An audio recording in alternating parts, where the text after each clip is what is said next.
You know how long I've been waiting for this? Woo, I'm about to make a name for myself here. I don't think you guys walk away from this. You just make sure people know what happened here today. And when you get out of here, you... Welcome back, true believers, to the Heroes for Hire Comic Club channel. This is another episode of Bad Cinema. And today we present a 1984 cult classic film that I really enjoyed. I really enjoyed rewatching it. Of course, I'm talking about Night of the Comet. This is not a bad movie, but bad cinema doesn't just mean bad movies. We got to do both.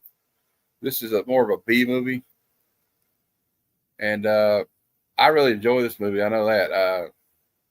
I'll show you some still. We'll show the still shots later. But I guess what we'll do is, before we start, I need to tell everybody what's going on the channel. Obviously, right? So tomorrow at 8 p.m. Eastern, Comic Conversations. My guest will be Brian LCS. And Thursday at noon Eastern, Good Cinema presents John Carpenter's The Thing. And of course, the Comic Lounge is later on that night at 7 p.m. Eastern. All right. We got somebody here. Yeah, I love this movie too. We're going to get into it right now. Space Case, thanks for stopping by. We're going to watch the trailer right now. Let me get the screen shared. Now, for anybody watching, if I drop out, sometimes I'm on Wi-Fi, so I'm not connected to the modem. Be patient. I'll be right back. But let's try to do this. I tried to download the trailer so there wouldn't be any problem, but we'll see what happens. It's always an adventure on StreamYard, as you know.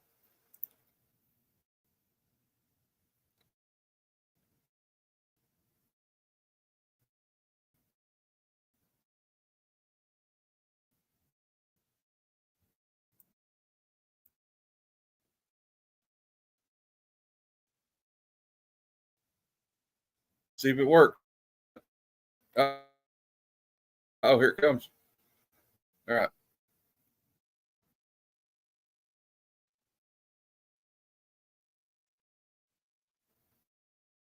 Well, it's not working, but you found a VHS copy? Awesome.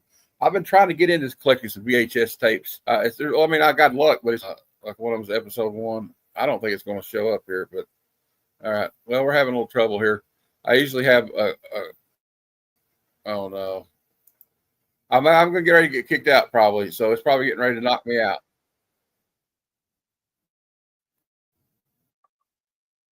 It's not working.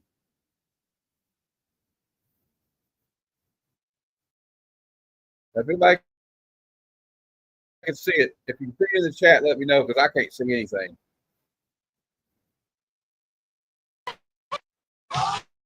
Well, get ready to find out because the comet is coming into your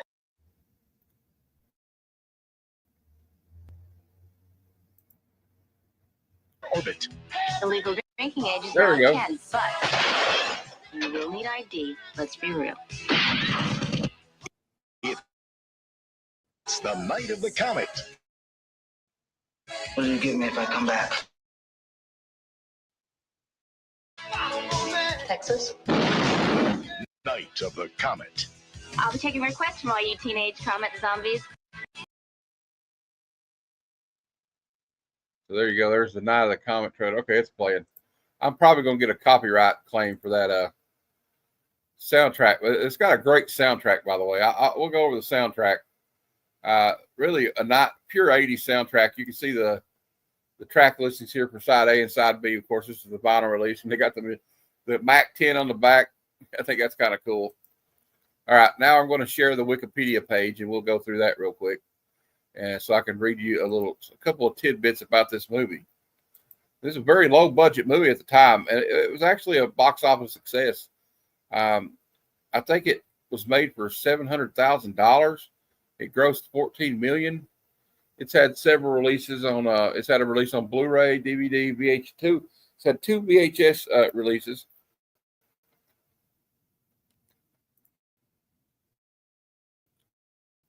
And it's got a fun cast. As a kid, you're like, that would be kind of cool to like.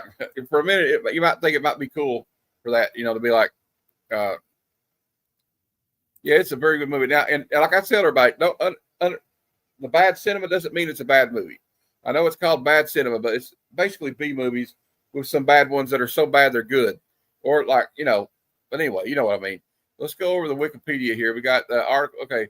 Night of the Comet is a 1984 American science fiction comedy horror film written by and directed by Tom Everhard. It stars Catherine Mary Stewart, who I love, Robert Beltran, and Kelly Maroney, who I love too, as survivors of a comet that has turned most people into either dust or zombies. Now the comet grossed $14.4 million in the U.S. on a $700,000 shoestring budget. It received very positive reviews according to Rotten Tomatoes. The plot, of course, there's Earth is passing through the tail of a comet, an event which has not occurred in 65 million years and coincided with the extinction event that wiped out the dinosaurs on the night of the comet's passage 11 days before Christmas. Large crowds have gathered outside to celebrate. You got the girl played by Belmont, Regina Reggie Belmont, who works as 18-year-old movie theater employee. And she, the first time you see her, she's annoyed that she's playing the game Tempest, which I loved that video game as a kid.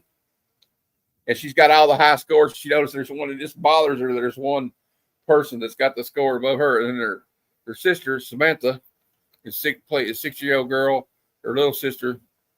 And like you see this reddish haze. We'll get to that in a minute. And what I want to read you, though, is here's the cast. Catherine Mary Stewart as Regina Reggie Belmont. Kelly Maroney as Samantha Sam Belmont. Robert Beltran as Hector Gomez.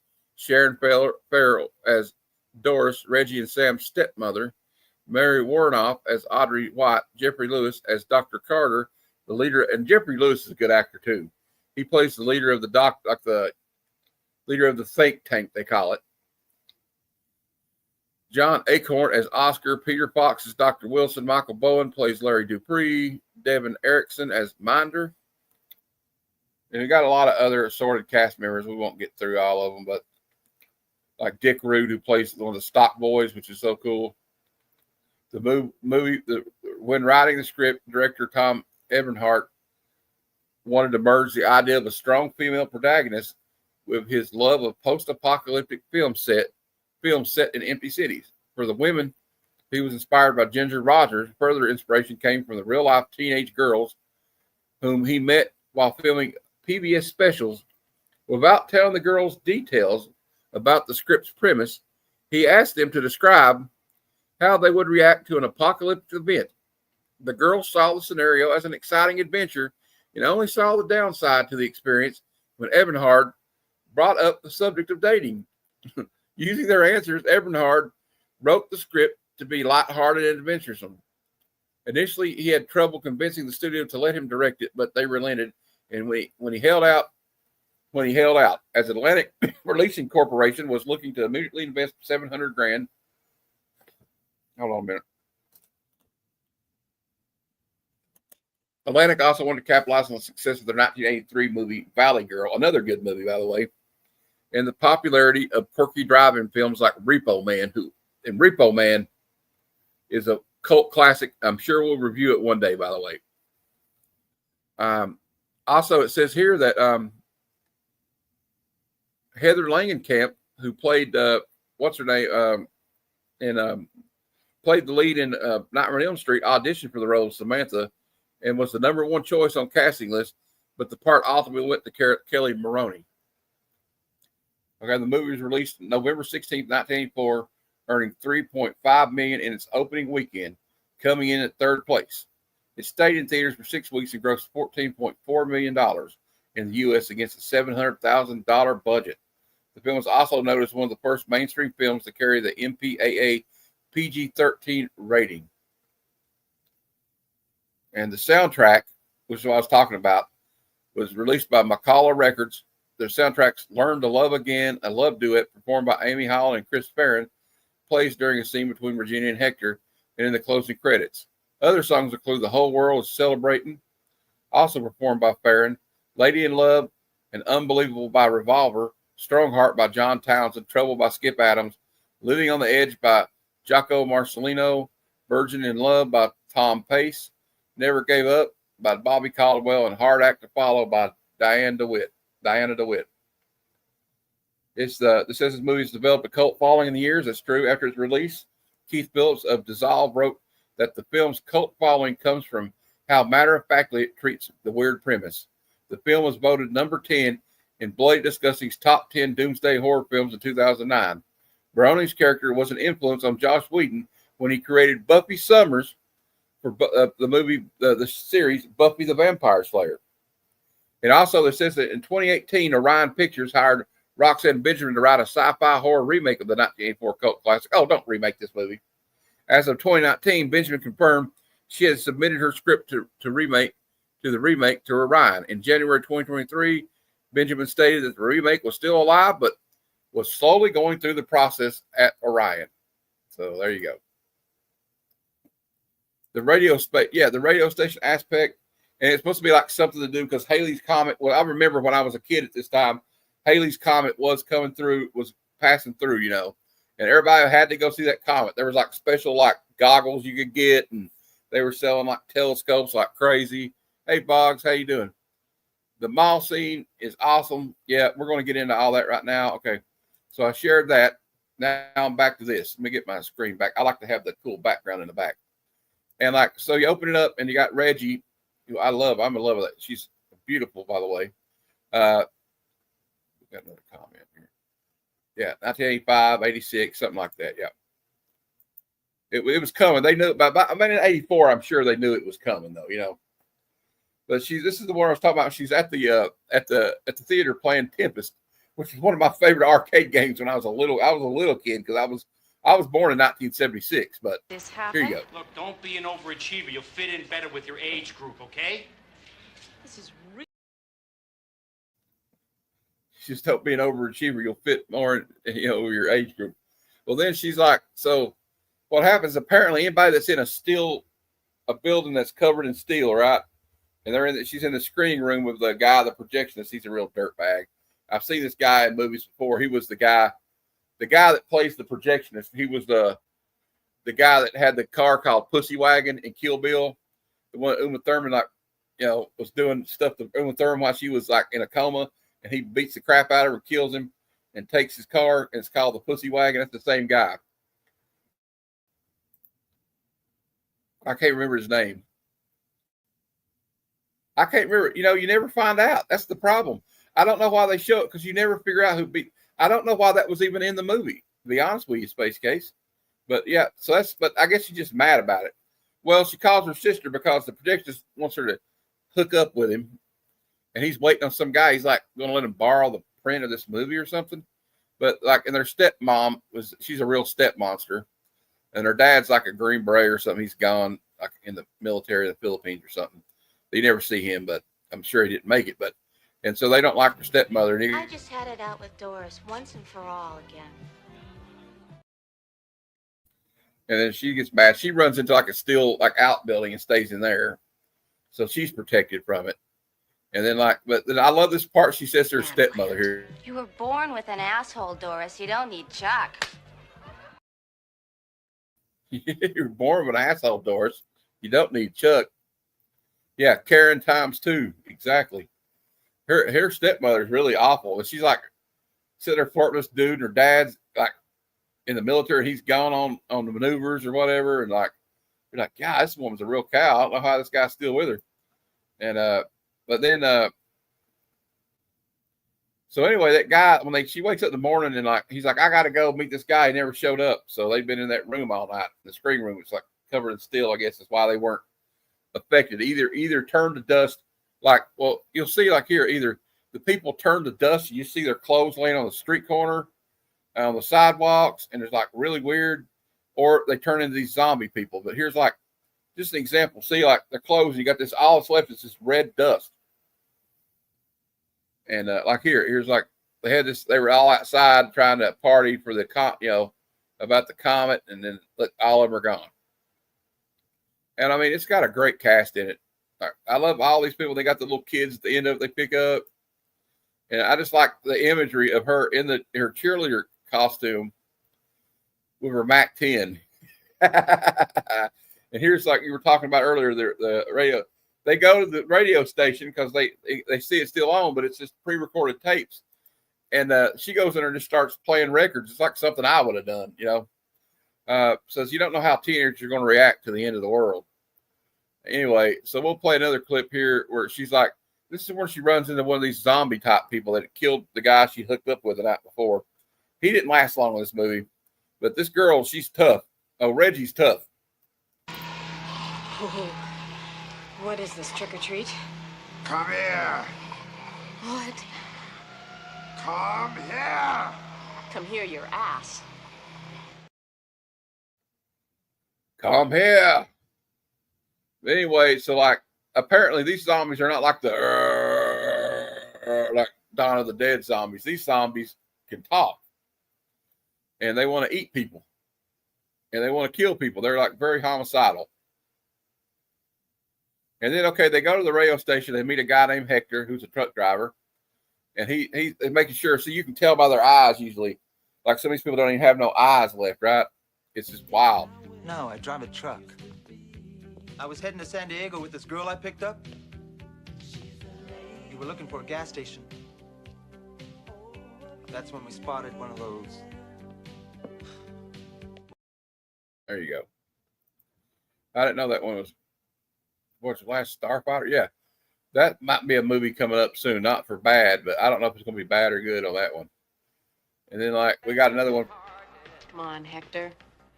MAC-10 submachine gun was practically designed for housewives. The MAC-10 submachine gun was basically designed for housewives. Yeah, sure. And then, I love this part where they're, shooting the guns in a minute, you'll see. She's in a couple. I know she's in Last Starfighter, right? And, you know what? Let me look that up real quick. I'm going to look her name up. It's a good question. Good question. I like that question. All right. Catherine Mary Stewart. Catherine Mary Stewart was born in 1959. She's a Canadian actress. She was in The Last Starfighter, Weekend at Bernie's, Night of the Comet, The Apple, and she was the original Kayla Brady in the soap opera Days of Our Lives. She landed a role in the musical The Apple, a science fiction cult film musical. During the production of it, Apple, the director, took issue of her original name called Mary Nurasal and insisted she change it. Let's see what else she's been in.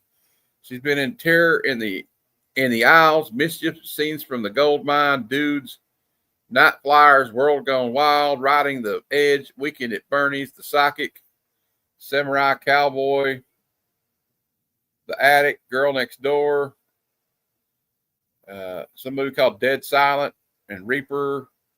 So she's been in several movies and television shows. She was on Days of Her Lives.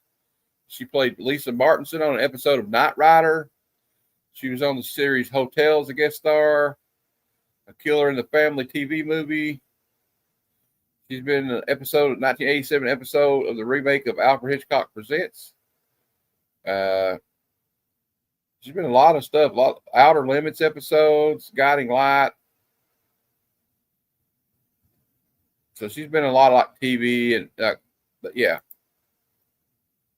Yeah, it's called Apple. It's like a musical. It's like a weird musical. I've never heard of it, but I thought I know something about it, but I don't know what it's actually about. Yeah, I mean, that might be one for bad cinema for sure, but that might be for the bad reasons. That's what I think. I don't know. That's going to be kind of probably hard. I bet that's going to be hard to find on DVD or anything. So let's play another clip. I love this clip right here. See, this is the problem with these things. Daddy would have gotten us Uzis. She's like, Daddy would have gotten us Uzis. That's a hell of a far out dad right there. And they're like, this is another one. This is like entitled. This is where he goes. See, they separate. Hector says, I got to go check on my mom and my sister, my little sister. And they tell him they're probably dead, but you know how it is. He needs to know. So he goes to San Diego. I guess he just goes on a little day trip in the middle of this apocalypse to go to San Diego. Yeah. Hashtag Uzi Daddy. Oh, I'm doing fine, man. I'm doing a solo one today, but we're good. Yeah, they're both hotties. I was in love with both of them. I don't know. There's something about a girl dressed like a cheerleader holding the Mac 10, right? I don't know. Hashtag Uzi Daddy. Uzi Daddy. Hey, Mark, that sounds like a rapper name. My name's Uzi Daddy, baby. What up? Represent Kentucky Uzi Daddy. All right. The Uzi Daddy. Hashtag, we're gonna make that hashtag viral, Uzi Daddy. I'm gonna play it one more time. See, this is the problem with these things. Daddy would have gotten us Uzis. And then this is when he goes back to check and he finds out there's nobody alive and he gets attacked by this crazy kid. Jeez. There goes the neighborhood. He's like, there goes the neighborhood. It would be a good rapper name. My name's Uzi Daddy, MC Uzi Daddy, right? I think we come up with something. Maybe we need to form like a comic book YouTube rap group, Mark. You know, are you in? We'll make a hip hop album and we'll drop it at Heroes Con. There you go. You can be Uzi Daddy. I can be a Mac Daddy or something. I don't know. We'll think of something, right? All right. Then I like this. They're sitting there and she's like, she just tells her, like, your complexion is going to go to hell. You know, your dermatologist is probably dead. Yeah, well, what are you going to do when your complexion freaks out? Dermatologist is dead, you know. I know, and I'm getting a rash or something, too. Oh, God, you and your rashes. Hey, I'm sorry if the end of the world makes me a little nervous.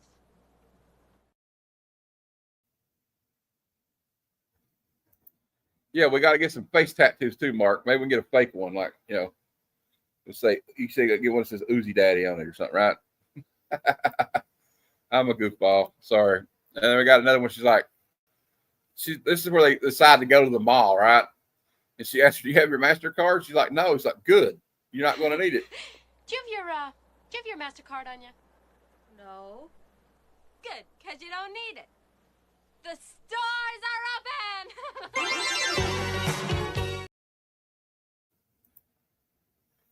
And they play Girls Just Want to Have Fun. Oh, the movie is fun. It's got like a, you know, there's like a scary element, but it's not like, but it's kind of playful. It's like they don't really take themselves too seriously in this movie. It's like 700,000. Yeah, the budget was 700 grand, which even back in 1984 is like minuscule. I mean, for it to, and you know, the fact that it grossed $14 million and stayed in theaters for at least 4 or 5 weeks is pretty amazing to me. So, I mean, they got a lot of their return. I mean, what I want to know is how much of these actors get paid. If the budget's $700,000, I don't even know how they were able to film in downtown Los Angeles and make it look like it was empty. I guess it had to be early in the morning or something. I don't know, but like, you always got that cool smoggy haze going on, and I don't know. It's like LA with nobody in it. It's wild, and like it really gives you that feel like this place is like something bad's happened, right? Like you see her, she drives on that motorcycle and she pulls up next to that Mercedes. She's just sitting there with the lights on. There's nobody in it. And you can hear like Christmas music playing in it in the car. It's, you know, it's really, really gets a freaky feel to it. Well, the thing that finds out though, is they're at the radio station when she starts broadcasting, the people as they call that are at the scientist people or whatever, they hear them and you think, oh, they're going to go save them. Well, you find out later, I don't know. Let me look it up. That's a good question, Space. Let's look it up.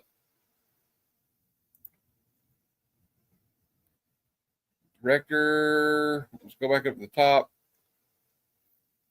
Tom Ebenhart. Let's see what else he directed. He directed a movie called Soul Survivor. He directed Night of the Comet, The Night Before, Without a Clue, Gross Anatomy, All I Want for Christmas, Honey, I Blew Up the Kid. Oh, he directed Captain Ron.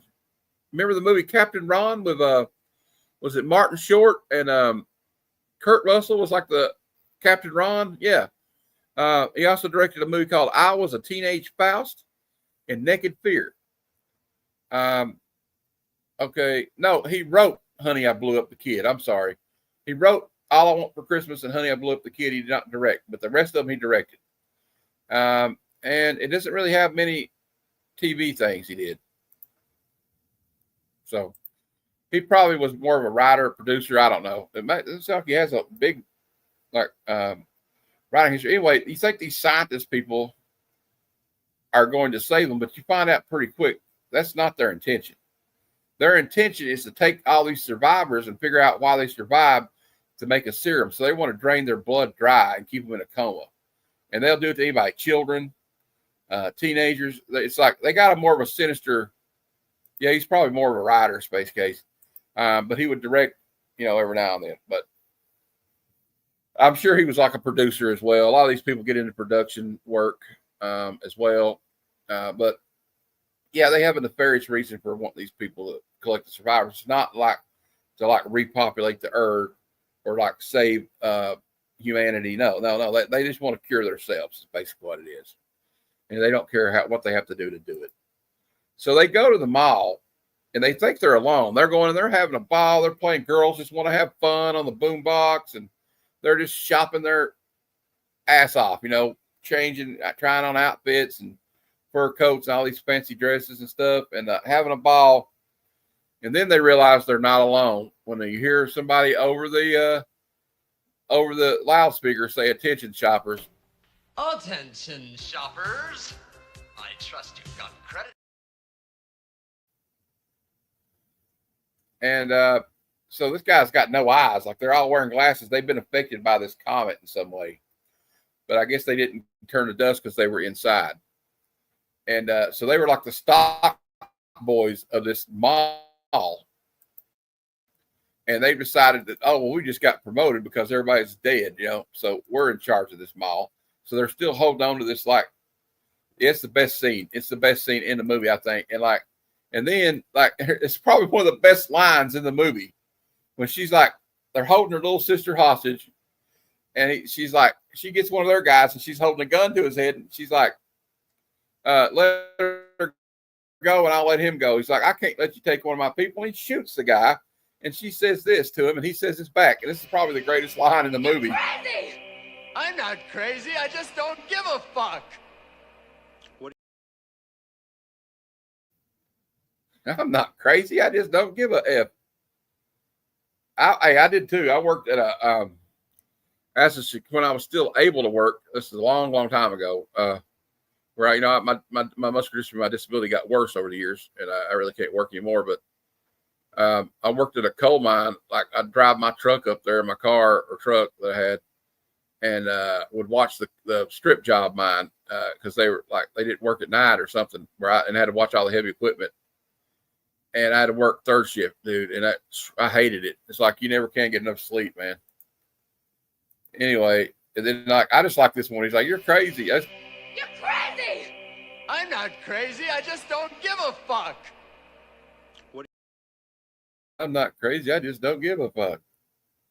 Well, then, you see the rescuer people, they get them. And then, the one woman that's with them, you think she's killed her sister, but because she's infected, but they take Reggie back to their base, right? And she acts like she's going to give her a shot and kill her with this, but she didn't kill her. It was like sodium pentothal or something. Because she knew these scientists were lying and what their motivations were. Was it grocery? Okay. That she knew what their motivations were. She knew they weren't trying to be noble and save these people. She kind of spills the tea to Hector when Hector comes back to the radio station to discover the girls are gone. And they really did it. She's like, we did it. They kept the thing on. They screwed it up. They're all infected. They're just looking for a serum, And that's the only clips I could find for this movie. New word, yeah. And so then, you see they're interviewing her, and they ask her questions like, "Do you have hepatitis? Are you pregnant?" I love her answer when they asked her if she was pregnant, what she said to them. Are you pregnant? Nope. Thought I was once, though. That's not important. That's what you think. That's the longest 3 weeks of my life. The longest 3 weeks of my life, she said. Yeah, it's on Tubi. It's also free on YouTube. You can watch it. I saw it on YouTube yesterday, and I watched it again. I enjoyed watching it, had fun watching it, and she's beautiful.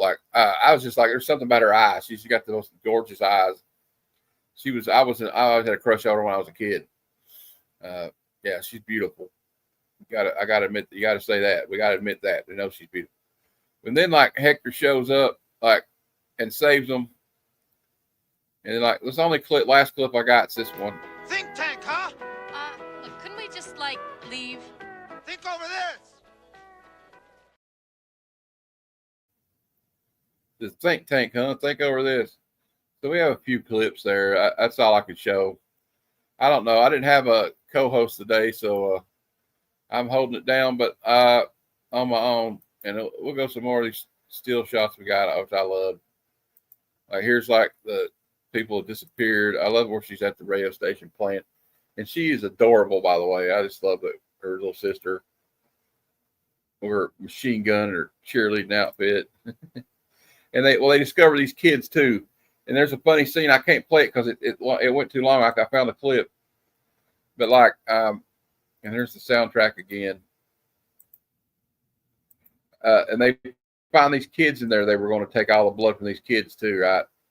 So they basically, the end of it, when the movie ends, oops, I got to take that out there.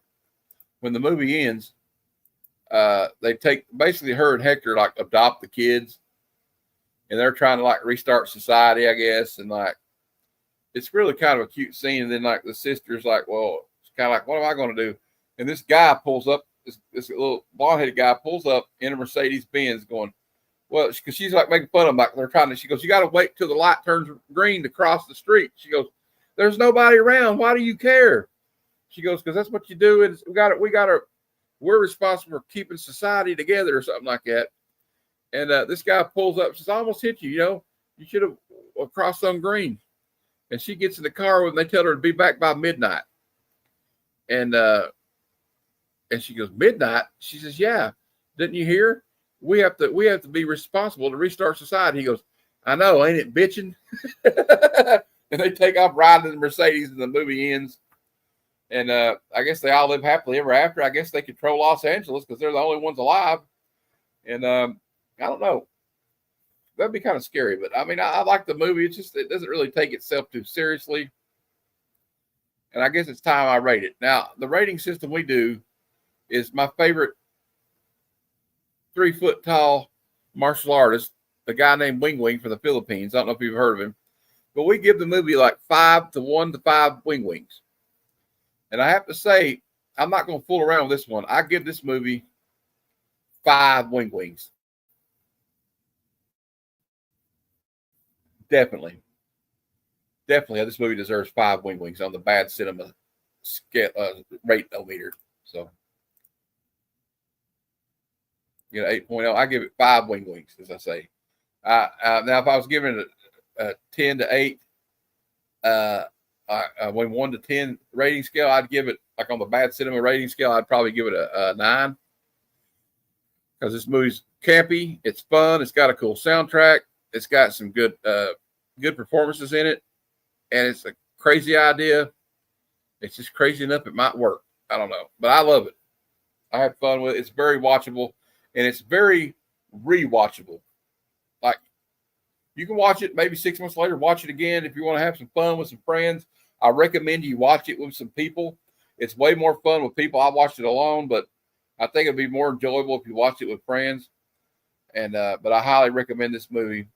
And since I really don't have anybody else to interject with me today, I usually go an hour. I don't know if I've watched that. Would you send me a Space Case? I think you follow me on Instagram. I think you do. Send me a link to something about it, like the trailer, because I'll have to look that up later or something and figure out. So I don't know, but I like the movie. Like I said, 5 Wing Wings. I don't have anybody else to bounce to talk to about it today except you guys. I used to have a co-host or co-hosts for the show, so I guess we're going to cut it short there.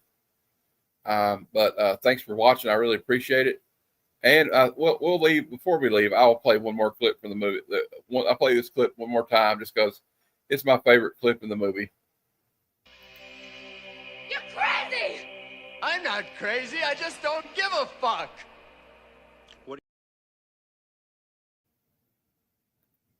Oh, it's a William Friedkin. I probably have seen that movie. All right. Well, we're going to have to use that on an episode. William Friedkin was a good director. All right. Thanks, Space Case. And thank you for watching. Thank everybody in the chat that commented or watched even a minute of it. I appreciate it. It really helps. And on the way out, and for anybody watching, later tonight or later on the replay, don't forget to hit that thumbs up on the way out, and subscribe if you're not subscribed. And I could thank everybody last night for that 400 subscriber giveaway I gave away. Y'all are the greatest. I love all these people. Y'all, I don't consider y'all subscribers. I consider y'all friends. So, and just a quick reminder before I go, tomorrow night at 8 p.m. Eastern, new Comet Conversations episode, and my special guest will be Brian LCS. And I might talk to him about the comics, the comic book awards and all that stuff. And then on Thursday at noon Eastern, Good Cinema will be presenting John Carpenter's The Thing. So don't forget that. And then later on that night, if anybody wants to just hit me up, this is the Comic Lounge at 7 p.m. Eastern at night on Thursday. And this is where we hang out and just discuss. We watch trailers. We talk about pop culture. We show our recent pickups. And we just have a ball. So if you want to come on that show, if you ever want to be a part of it, just send me a message and I will send you the link. Thursdays at 7 p.m. Eastern. And and also I don't have a thumbnail for it yet, but don't forget the Sunday Super Show Extravaganza at 6 p.m. Eastern when we go over new comic book day previews and out of context panels and all that fun stuff. So I like all right, Tat, thank you, man. Thank you for watching. I truly appreciate it. And I think another announcement is there might not be any more claim sales for a while. We might just do it monthly because it seems like that would be the best thing to do it on the first of the month. So keep your eye out for that. There may be another claim sale in the upcoming future. I don't know. But I think we've come to the end of this episode of Bad Cinema. So until next time, true believers, Excelsior. Come, son of Jarrell! Kneel before Zod! Snoochie boochies.